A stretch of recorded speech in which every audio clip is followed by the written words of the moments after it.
gugur mendahului kita. Marilah kita mengheningkan cipta mulai.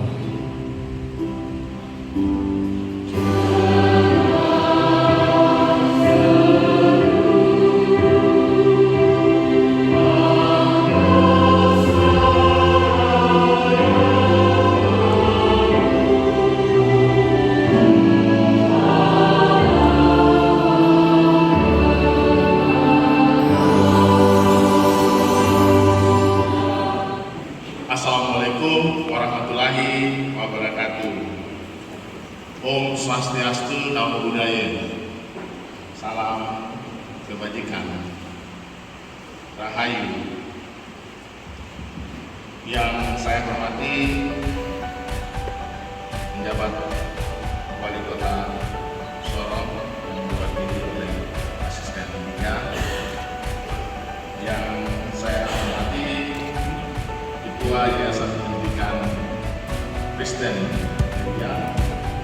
yang saya hormati Rektor Universitas Kristen Papua Sorong selaku Ketua Senat beserta seluruh anggota Senat Universitas Kristen Papua Sorong, yang saya hormati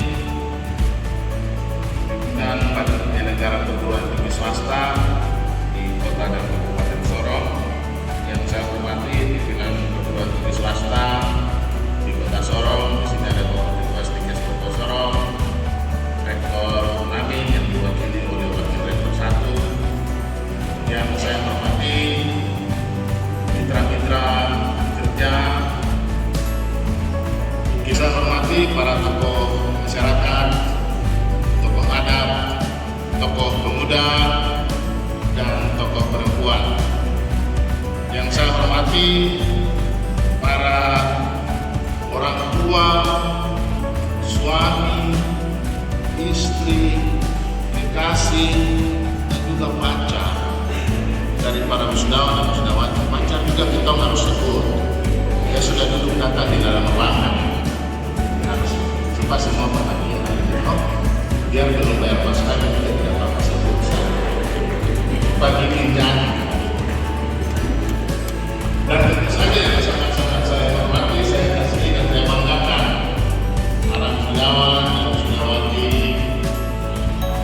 Universitas Kristen Papua Sorong. Mari saya persilakan ini semua. Kalau ada berapa? 60. Sekarang ada semua. Bapak Ibu, mari kita berikan yang beliau menyampaikan.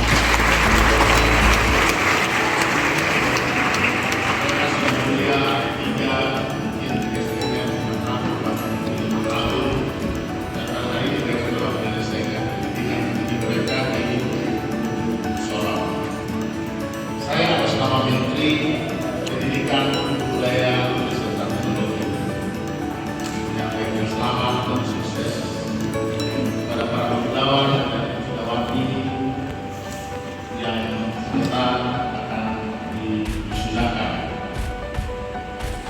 Kehadiran saya sebagai kepala lembaga yang pendidikan tinggi pada wisuda ini menandakan bahwa UKIP Papua Sorong telah memenuhi segala persyaratan yang ditetapkan dalam standar nasional pendidikan tinggi di negara kita.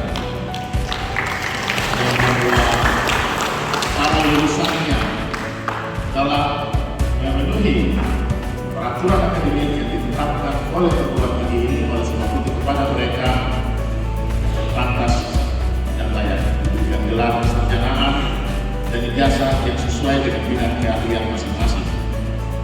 Gelar kestarjabatan dan ijazah yang dikeluarkan oleh Universitas Kristen Papua Sorong memiliki identitas ijazah nasional yang dapat digunakan oleh para lulusannya untuk mendapatkan pekerjaan maupun melanjutkan pendidikan di jenjang akademik yang lebih tinggi, baik di dalam maupun di luar negeri.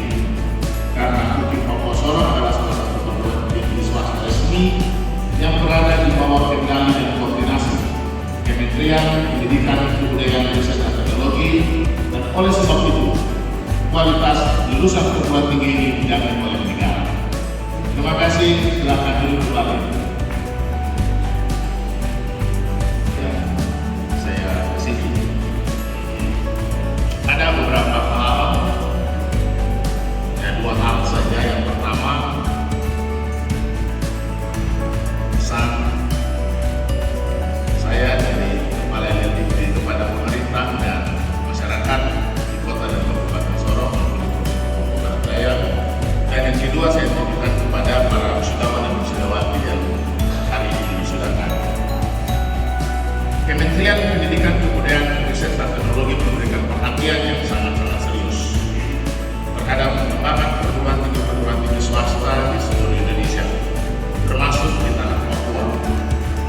kita di Papua dengan pemekaran provinsi menjadi 6 provinsi hari ini, tercatat bahwa di seluruh provinsi itu sudah ada perguruan tingginya.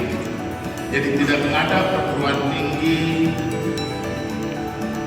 atau tidak ada provinsi yang tidak ada perguruan tingginya, dengan komposisi terbanyak di Provinsi Papua nomor 1 dan Provinsi Papua Barat Daya nomor 2.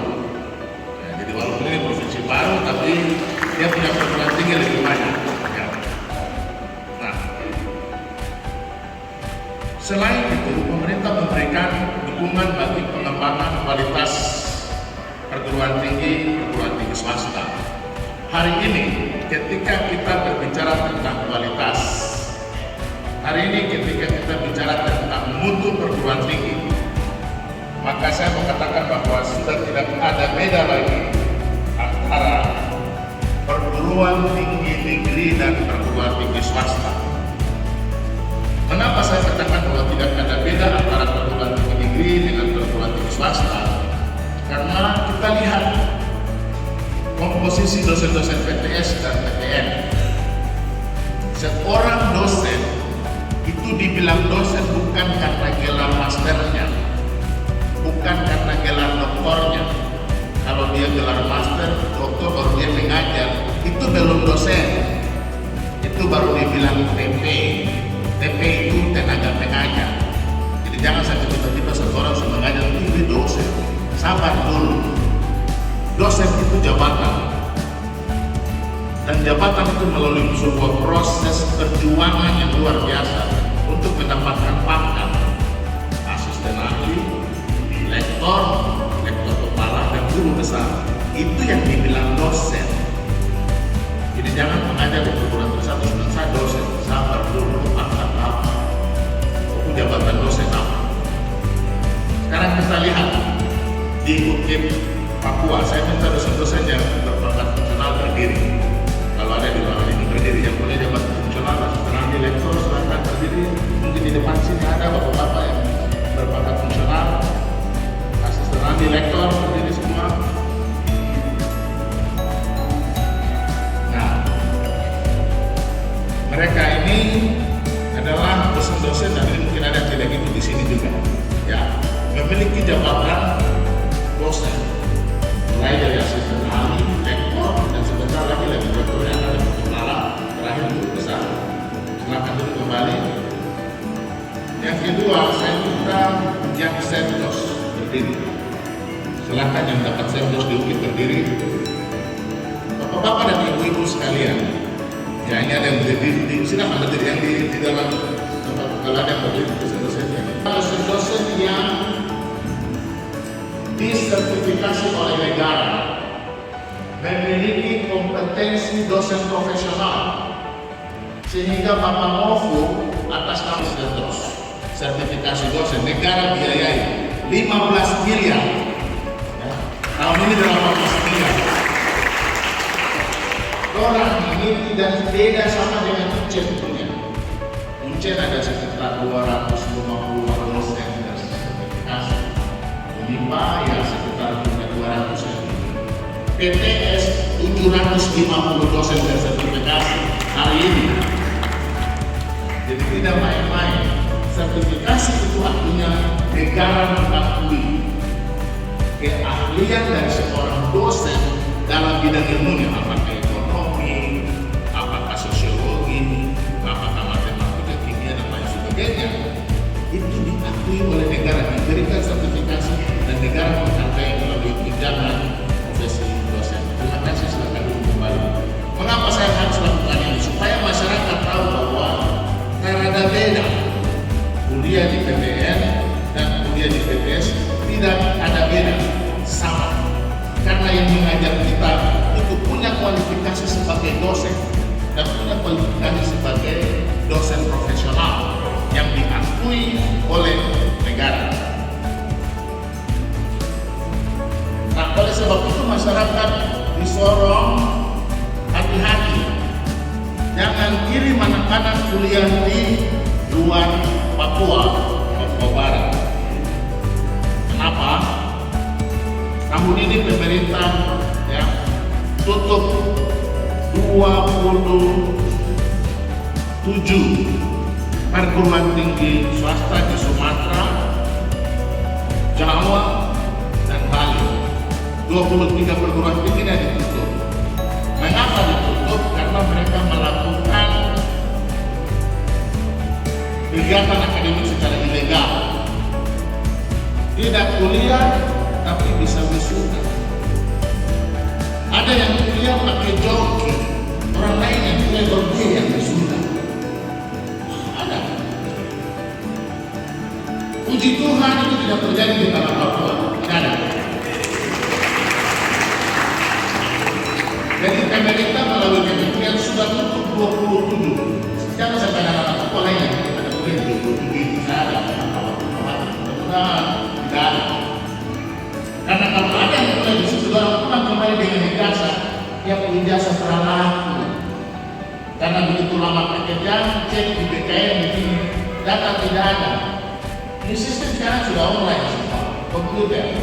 Jadi ya tidak ada dusta di antara kita. Cek langsung ketahuan.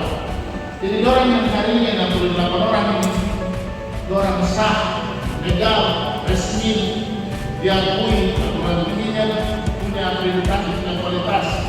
Ini yang kita mau. Bukan kita kuliah jauh-jauh di sana, orang tua sudah kasih keluar uang banyak-banyak, baru ijazah salah. Peralatannya adalah perguruan tingginya ilegal. Kita jaga di tanah Papua. Tidak boleh ada perguruan tinggi sembarang masuk ke sini. Tawarkan pendidikan tinggi ini hati-hati, bisa hati-hati. Apalagi yang terbilang cabang-cabang, hati-hati. Atau ini universitas di Jawa sana, dia punya cabang, hati-hati. Cabang-cabang ini hati-hati. Karena harus ada izin operasional, harus terakreditasi, dosen-dosen yang harus memiliki kompetensi dosen. Seperti itu. Oleh sebab itu berbanggalah Bapak Ibu saudara-saudara sekalian hari ini ada di dalam jumlah yang sudah ada ini. Kita bangga karena mereka sudah diakreditasi. Di sini ada ujian, ada tugas, final, ada museum dan hari ini ada sudah. Itu yang betul. 2 bulan lalu ada satu orang yang membantu anggota DPR. Dia WA saya waktu di panel itu bisa melegalisasi satu ijazah. Oh kuliah di mana? Ada. Saya kuliah di Jakarta, universitas nama ini. Tapi satu universitas itu termasuk perguruan tinggi yang sudah ditutup. Oke, tidak apa-apa. Nanti kita bisa proses usaha. Kuliah berapa semester? Kita bisa tidak tahu. Bagaimana ini? Kita legalisasi kalau kita tahu kuliah berapa semester. Terus apa kok kuliah terakhir itu 2012? Oke, tapi bagaimana bisa wisuda? Ini kan hanya Binajaya. Ada satu lagi dia sudah wisuda dan tanya, kok kuliah apa? Saya lupa saya kuliah apa. Ya, sudah wisuda berarti tidak tahu dia kuliah apa. Gitu. Ada yang menarik, ini di Papua ini. Semua kuliah matematika, fisika, ini pedagang sudah pulang semua dengan ijazah bimbingan konseling. Nah ini praktek-praktek yang bahaya sekali. Jadi masyarakat juga harus kritis. Cek, ini perguruan tinggi betul kan? Tidak. Sekarang ini gampang. Tinggal kasih masuk mahasiswa punya nama, nomor induk, registrasi langsung ketahuan dia punya apa tuh perguruan tinggi itu betul-betul legal. Gitu. Ini sekarang internet sudah gampang sekali. Orang tua bisa cek betul saya punya mahasiswa anak ini di kuliah benar di perguruan tinggi yang bagus kan tidak. Puji Tuhan semua perguruan tinggi swasta yang ada di Sorong semuanya legal dan berkualitas. Kalau tidak legal dan berkualitas tanya Pak Kamu. Yang kedua pemerintah juga menyediakan beasiswa bagi mahasiswa-mahasiswa yang tidak mampu, yang berasal dari keluarga miskin. Nah ini saya harus hati-hati mencari keluarga miskin karena pernah saya jadi rektor UNIPA di Manokwari dan saya bilang beasiswa ini untuk mahasiswa miskin. Anak dia satu langsung marah, Bapak Rektor, saya tidak miskin, kamu orang Papua tidak miskin. Kami punya gunung, kami punya laut, kami punya kebun, kami punya tanah. punya ternak dan lain sebagainya, babi ada 100. Kami bukan keluarga miskin. Saya bilang itu anak, oh bukan keluarga miskin, oh hanya tidak punya uang saja. Kira kau tidak miskin, kau hanya tidak punya uang saja. Itu kan tidak. Kita punya tanah laut, bukan gunung besar-besar tapi tidak ada uang. Saya bilang itu tuh pemerintah dong bilang golongan ekonomi lemah. Nah, itu yang saya mau Bapak Rektor bilang golongan ekonomi lemah, jangan bilang miskin. Oh, saya juga bingung beda ekonomi lemah dan miskin ini apa ya? Kayaknya ekonomi lemah dan miskin sama. Nah, saat ini saya memberikan 8.990 beasiswa untuk seluruh tanah Papua. Itu sudah dibagi ke seluruh perguruan tinggi termasuk di Bukit Sorong. Dengan total nilai 205 miliar, itu yang Bapak mau siapkan tiap tahun untuk mahasiswa di seluruh tanah Papua yang kuliah di perguruan tinggi swasta saja. Nah itu ada persyaratan-persyaratannya. Tapi jumlah ini tok dengar besar, tapi jumlah ini sedikit, tidak banyak. Karena ada 34.000 mahasiswa yang pantas mendapatkannya dan belum mendapatkannya. Beasiswa ini dia tanggung namanya Kartu Indonesia Pintar KIP Kuliah. Dia tanggung dari semester 1 sampai semester 8 sampai tamat. Biaya hidup, biaya kuliah, biaya SPP itu ditanggung oleh Kementerian. Nah, tapi jumlahnya sangat terbatas. Nah, oleh sebab itu melalui kesempatan ini saya menyampaikan ini di sini untuk mendapatkan perhatian dari kita semua. Kalau ada anggota DPR dengar, kalau di rumah itu ada, tolong kasih tahu Pak Itua, kalau di tolong kasih tahu bantu anak-anak Papua. Karena saya berjuang beasiswa ini dari Jakarta, karena saya pejabat eselon 2 Kementerian Pendidikan Kebudayaan Riset dan Teknologi, maka perjuangan saya di Menteri. Gitu. Itu uang saya bawa dari Jakarta ke sini, bukan uang dari sini. Saya harus berlomba dengan seluruh Indonesia. Ada 16 LLDG. Nah, kalau di daerah ini ada uang, kalau apalagi provinsi sudah dimekarkan, saya minta sebagai seorang pejabat dari pusat, saya bukan dari Papua, saya dari pusat.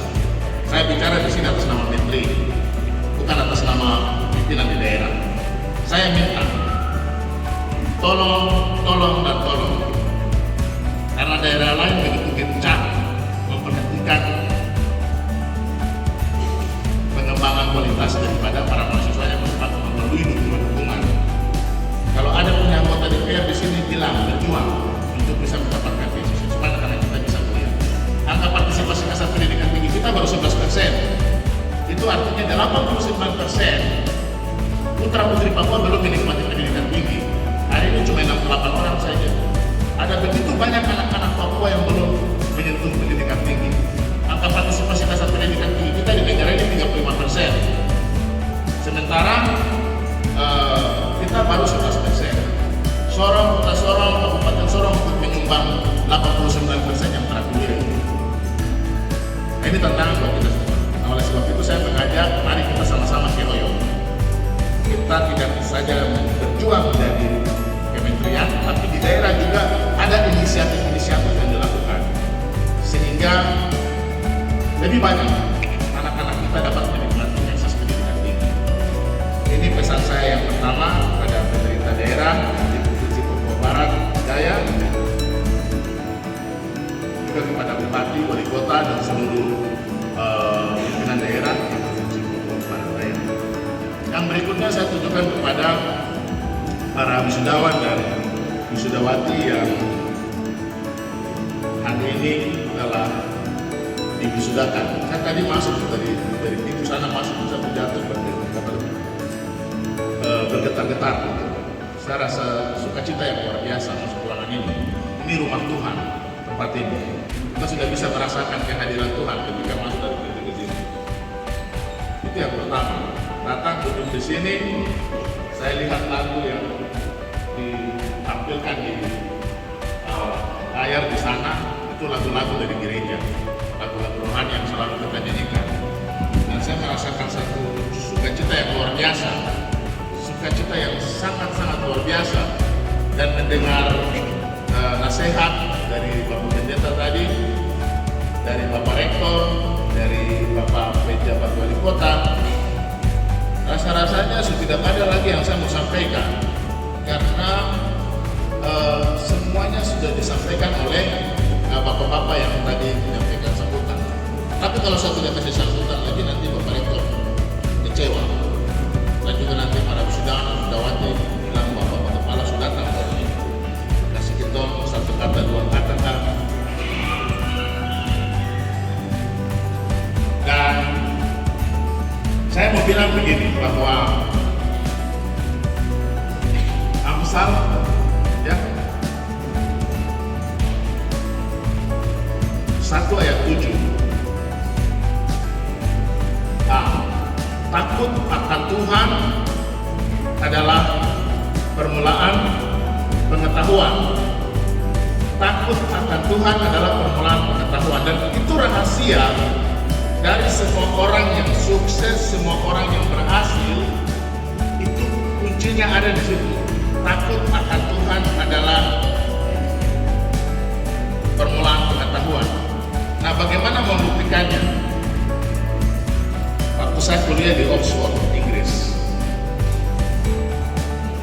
saya baca satu tulisan di dinding, bunyinya begini: the more I study, the more I know. The more I know, the more I forget. The more I know, the more I forget. The more I forget, the less I know. So, why study? Yang artinya begini: semakin saya belajar, semakin saya tahu. Semakin saya tahu, semakin saya lupa. Semakin saya lupa, semakin saya tidak tahu. Jadi, kenapa belajar? Kenapa belajar untuk terakhir tidak tahu apa-apa? Kenapa kita belajar untuk terakhir tidak tahu apa-apa?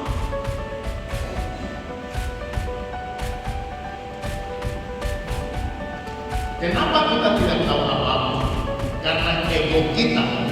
Karena kita merasa bahwa kitalah sumber dari segala-galanya. Kita yang lebih, orang lain tidak. Kita yang lebih pintar. Nah, kata pintar dan kata bodoh itu kita pakai dalam kehidupan tiap hari. Saya pintar, dia bodoh. Atau dia boleh, dia pintar, saya bodoh. Itu kata-kata yang menjajah. Yang ada itu cuma satu sudah tahu, satu belum tahu. Itu saja, itu kan tidak. Yang sudah tahu kita label pintar, yang belum tahu itu label bodoh. Benar, dia berbeda di satu tahu, satu belum tahu. Jadi kamu yang sudah wisuda ini, besok kalau kamu turun ke masyarakat, ada yang kamu tidak mengerti, ada yang kamu tidak paham, tenang saja. Jangan langsung semaput, jangan langsung stres, pusing, gemetar. Bilang saja pada diri Anda, saya ini sarjana ekonomi, atau saya ini sarjana ekonomi, saya sendiri. Saya tahu barang semua, tapi cuma barang satunya saja tahu. Barang satu, tapi tidak apa-apa. Barang itu saja. Barang apa aja? Saya tidak tahu sekarang, tapi kan saya tidak tahu. Dan saya pasti tahu. Itu saja, ini saja. Apa yang susah? Jadi sikap hidup kita itu sangat menentukan keberhasilan kita. Jadi tenang saja, ketika tidak mengerti bilang saja, saya cuma belum tahu saja. Nanti saya jadi tahu. Dan saya pasti tahu. Itu saja. Tapi pertanyaan ini menjadi dasar untuk kemudian pertanyaan yang lebih besar lagi. Sekarang kamu 68 orang. Kamu sudah tahu. Apakah kamu sudah tahu kamu mau jadi apa? Apakah setiap orang bilang, ketika saya tanya mau jadi apa, kamu sudah tahu? Apakah kamu sudah tahu pekerjaan kalian? Sekarang 2 tahun, 3 tahun, 5 tahun dari sekarang, 10 tahun dari sekarang, apakah kamu sudah tahu? Karena ini pertanyaan yang sangat mendasar. Kamu sudah tahu ilmu pengetahuan, sudah bawa, gelar ijazah sudah pegang. Tapi tahukah kamu apa yang kamu mau? Tahukah kamu apa yang kamu inginkan? Dan tahukah kamu bahwa kamu bisa mendapatkannya? Saya percaya 68 orang hari ini 100% akan mendapatkan pekerjaannya. Saya percaya 100%. Sesuai dengan apa yang diinginkan dan diharapkannya. Persoalannya, tahukah Anda apa yang Anda mau? Dan itu yang tadi Bapak Pendeta bilang, bermimpilah. Nah, apakah Anda pernah bermimpi? Bapak kasih tahu dengan cara. Cara supaya kalian bisa mendapatkan pekerjaan hanya dengan 3 kata saja.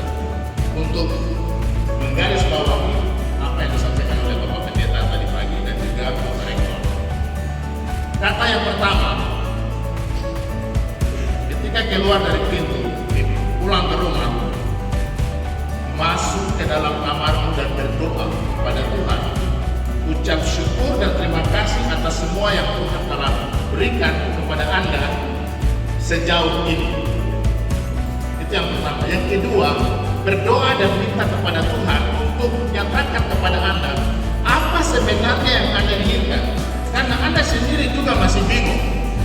Ketika saya tanya orang yang sudah tamat, mahasiswa satu tamat, saya tanya, "Kamu mau jadi apa? Mau kerja apa?" Dia bilang, "Saya lagi tunggu tes. Tahun depan tanya dia lagi, dia bilang, "Saya mau ikut tes ini." Berikut lagi tanya, "Saya mau tes ini." Pak, macam tiap hari kau tanya dia, dan dia mau kerja apa, dan dia mau tes. Kalau itu yang Anda jawab, maka hidupmu akan dipenuhi dengan tes. Karena setiap kali tanya dia cuma bilang, "Mau tes saja." Bikin langsung, tentukan langsung apa yang Anda mau. Saya kembali ke apa yang tadi saya sampaikan. Setelah Anda berdoa, minta kepada Tuhan, jangan minta Tuhan, "Saya mau jadi ini." Jangan minta, karena Anda sendiri belum tentu yakin bahwa apa yang Anda minta itu yang Anda mau. Jangan. Anda bisa berdoa minta jadi ini karena ada orang lain bicara kepada Anda, orang tua Anda mengharapkan Anda seperti ini. Ya, berdoa kepada Tuhan, minta bahwa Tuhan tunjukkan apa yang saya mau, nyatakan kepada saya apa yang saya mau, supaya saya jadi seperti yang Tuhan mau. Nah, nanti hari itu Anda mungkin tidak dapat apa-apa, besok dan lusa juga tidak dapat apa-apa. Tapi tiba-tiba di satu ketika Anda lihat sesuatu, Anda rasakan sesuatu dan Anda bilang begini, "Aduh mama yo, aduh saya senang nih, saya suka. Aduh kalau saya dapat ini, nanti saya senang dan luar biasa. Aduh kalau saya dapat pekerjaan ini, tadi malam saya mimpi bagus sekali. Itu luar biasa sekali." Anda tahu, perasaan berdebar-debar, sukacita yang luar biasa, Anda tahu, itu dia punya nama apa? Dia punya nama itu, inspirasi. Kita banyak mengatakan tentang kata inspirasi, tapi kita tidak tahu arti dari inspirasi itu. Apa itu inspirasi? Inspiration dalam bahasa Inggris berasal dari 2 kata. 1, in, yang artinya di dalam. 2, spirit, yang artinya roh. In spirit, in God, rodomansre, di dalam Tuhan. Jadi ketika seseorang terinspirasi, dia punya hati bersukacita yang luar biasa, jantung berdebar-debar, "Mama Yusa senang sampai." Itu dia sedang mengalami proses Tuhan. Tuhan itu tiap hari, bahkan dalam ruangan kita sedang bertemu Tuhan. Tuhan datang dalam proses inspirasi. You are inspired by God. Anda terkoneksi langsung dengan Tuhan. Tuhan bicara langsung kepada Anda lewat hati Anda yang berdebar-debar dan sukacita. Terima kasih Tuhan. Kalau sudah dapat itu, kalau sudah tahu apa yang Anda mau dan tidak ada bersukacita, terima kasih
attention. Jadi kata pertama inspirasi, kata kedua attention.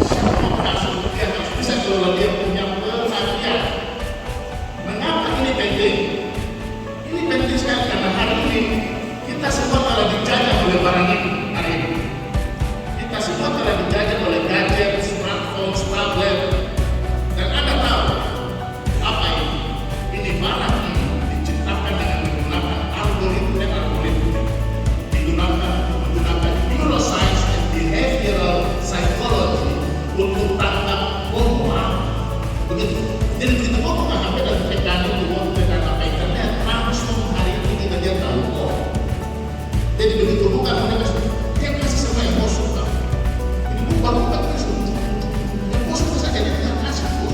Akhirnya dia gambarnya bisa ditulis juga, oh masuk di poin begitu. Nah di sini juga bertanya. Hari ini orang kerja dengan pakaian dinas, masuk kantor jam 8 pagi, pulang jam 4 sore, dia disiplin sekali. Betul, dia disiplin. Tapi hari ini dia kerja tak terada. Dia tidak kerja apa-apa. Kenapa? Hari ini waktu habis di sini. WhatsApp, TikTok, Messenger, orang lain sibuk kerja, dia sibuk TikTok. Nah, seorang tidak ada, dan makanya banyak sekali. Atau seorang juga banyak. Apa artinya itu? Itu artinya kita dijajah. Jadi kalau kita tidak hentikan barang ini, stop dia loh. Pikir untuk dapatkan inspirasi, selesai. Oh habis. Orang lain berhasil, kita akan berhasil. Barang ini yang berhasil kok. Oleh sebab itu kita bisa sekali. Kelola perhatian Anda. Jadi kita sudah tahu apa yang Anda mau, kita sudah kasih inspirasi. Kelola perhatian Anda, stop barang-barang yang barang ini. Termasuk barang ini, stop dia. Itu satu minggu Anda teramati dulu barang itu terhadap itu barang ini. Itu yang kedua. Yang ketiga, quality. Bilang kepada diri Anda, quality is my identity. Kualitas adalah identitas saya. Apapun yang Anda lakukan dengan kualitas terbaik. Kualitas itu dilihat dari bangun pagi Anda. Bangun paginya berkualitas atau tidak. Kalau Anda seseorang yang bangun paginya dari jam 5 pagi, Anda punya kualitas bangun pagi luar biasa. Itu kualitas bagus sekali. Tidak. Kualitas itu sikap hidup Anda, keputusan Anda untuk melakukan sesuatu yang terbaik dari Anda. Masyarakat orang bisa tahu, oh dia boleh melakukan anak ini tuh bisa percaya dia, anak ini tuh bisa percaya dia. Tapi kalau masyarakat baik, anak dia kan terus itu artinya apa itu kualitas terhadap sekali begitu. Masyarakat bisa dilihatkan mana yang kualitas tergantung bagaimana Anda membawa diri Anda ke dalam komunitas masyarakat dan tunjukkan kualitas Anda. Nah ini penting. Saya tidak percaya bahwa kalau besar kualitas itu akan menentukan kualitas lulusan. Terbalik, kualitas lulus itu yang akan membawa nama besar nanti sebuah universitas atau perguruan tinggi. Oleh sebab itu melalui kesempatan ini saya ingatkan tiga hal ini: inspirasi, attention, quality. Itu cara merealisasikan mimpi yang tadi Bapak Pendeta bilang. Kita punya mimpi itu bisa jadi kenyataan.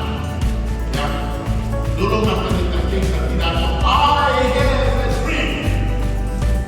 Saya punya mimpi bahwa suatu waktu anak-anak kulit hitam akan duduk sama-sama dengan orang-orang kulit putih, anak-anak kulit putih, dan mereka berdiri sama tinggi dengan anak-anak orang kulit putih, dan mereka akan menjadi orang-orang yang terbaik dan barang yang utama kita. Mimpi dari Martin Luther King. Itu masih terjadi hari ini juga. Persoalannya adalah jangan hanya bilang I can begin.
Untuk hari ini saya